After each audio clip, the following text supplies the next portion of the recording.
Yeah, so I had cracks forming in my ceilings. I noticed the baseboards separating from the flooring, and then I also had, I could feel with my feet, instability or lack of solidity beneath my feet as I was walking throughout the house.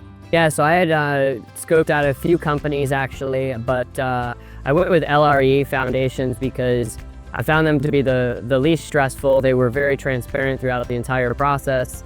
And I really enjoyed working with the salesman to find a solution that worked for my budget and that also addressed the most critical parts of the repair.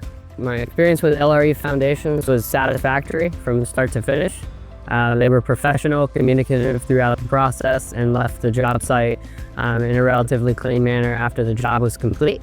And I did want to give a shout out to, I believe it was Eric, the project manager. He was very, very helpful throughout the entire process. And, there were some things that he was very kind in addressing for me throughout the process to make sure everything was, satisfactory from my perspective. Yeah, I would definitely say give LRE Foundations a shot. They come out for free and assess damage, put together a plan of action at no cost for you. So it's at least worth having them come out and assess the situation, and I think they're a pretty trustworthy company from what I've been able to assess and experience thus far.